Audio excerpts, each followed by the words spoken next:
নির্বাচনের সময়সীমা তো আমরা এর আগেও বলেছি, সরকার যে টাইম ফ্রেম প্রস্তাবনা করেছে আমরা প্রাথমিকভাবে সেটাকে সমর্থন করছি। গণপরিষদ নির্বাচনের কথা বলছি, আমাদের অনেকগুলো এজেন্ডার সাথে এই গণসংহতি আন্দোলনেরও ঐক্যমত রয়েছেন।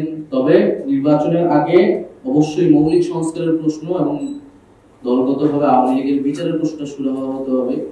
আমাদের সাথী হিসেবে গণসংহতি আন্দোলনের নেতা কর্মীরা সারা দেশে এই জুলাই গণঅভ্যুত্থান আন্দোলনে অংশগ্রহণ করেছেন, আত্মত্যাগ করেছেন এবং শুধু জুলাই গণআন্দোলন নয়, গত ফ্যাসিবাদের পুরো সময়টাতেই গণসংহতি আন্দোলন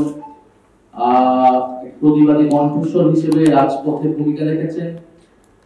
এবং আমাদের যে নতুন রাজনৈতিক বন্দোবস্তের কথা আমরা বলছি, রাষ্ট্র পুনর্গঠনের, রাষ্ট্র সংস্কারের কথা বলছি, সংবিধান সংস্কার বা নতুন সংবিধানের কথা বলছি, এই আলোচনাগুলো গণসংহতি আন্দোলন জনপরিসরে দীর্ঘদিন ধরে করে আসছে। আমরা মনে করি আমাদের এখনকার যে আমরা রাষ্ট্র পুনর্গঠনের প্রত্যাশা আমরা দেখি, সেগুলো আসলে গত 16 বছরে এই সকল আলোচনা তৎপরতার একটা ধারাবাহিকতাই। তো সেই জায়গা থেকে জাতীয় নাগরিক পার্টি আমরা যে বিচার, মৌলিক সংস্কার এবং গণপরিষদ নির্বাচনের কথা বলছি, আমাদের অনেকগুলো এজেন্ডার সাথে এই গণসংহতি আন্দোলনেরও ঐক্যমত রয়েছেন, কিছু জায়গায় দ্বিমত রয়েছেন আছে। আমরা সেই বিষয়গুলো নিয়ে আজকে সংক্ষিপ্তভাবে আলোচনা হয়েছে এবং এই আলোচনা ভবিষ্যতে অব্যাহত থাকবে এবং একটা ঐক্যমতের ভিত্তিতেই সংস্কারের রূপরেখা বা সংস্কার বাস্তবায়নে আমরা যাতে ভূমিকা রাখতে পারি, সেই প্রত্যাশা আজকের এই সংলাপ থেকে আমরা ব্যক্ত করেছেন উভয় দলের প্রতিনিধিরাই। এছাড়া আমাদের সমসাময়িক যে রাজনৈতিক পরিস্থিতি, আওয়ামী লীগকে দলগত হিসেবে বিচার করার বিষয়টা আলোচনায় গুরুত্ব পেয়েছে এবং সুষ্ঠু নির্বাচনের জন্য যে ধরনের পরিবেশ প্রয়োজন, সংস্কারের বিষয়টা আমরা কিভাবে অর্জন করতে পারি ইত্যাদি বিষয় নিয়ে আলোচনা হয়েছে।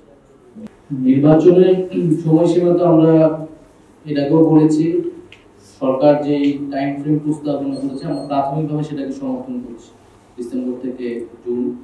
তবে নির্বাচনের আগে অবশ্যই মৌলিক সংস্কারের প্রশ্ন এবং দলগতভাবে আওয়ামী লীগের বিচারের প্রশ্নটা শুরু হতে হবে এবং সংস্কারের জন্য আমরা জুলাই সনদের কথা বলছি।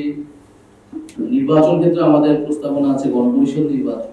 এই বিষয়গুলো আছে, আমরা এই বিষয়গুলোতে এই কারণে অবশ্যই ফোকাস দিতে চাই দল হিসেবে।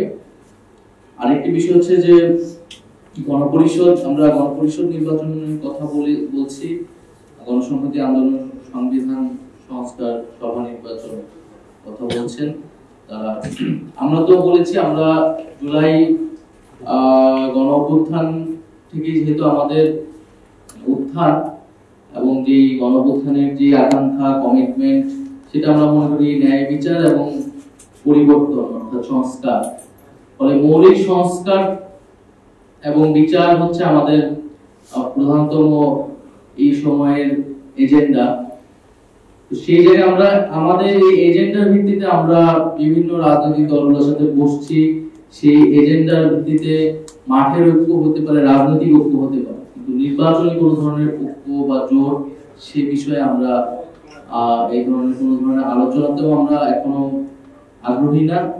এনসিপি আমরা মূলত রাজনৈতিক যে ঐক্য, ফ্যাসিবাদ বিরোধী যে ঐক্য, জুলাই গণঅভ্যুত্থানের আকাঙ্ক্ষার ভিত্তিতে যে ঐক্য, সেই ঐক্য ভিত্তিতে আমরা আমাদের যে সংস্কার এবং বিচারের দাবিটা সেটা বাস্তবায়ন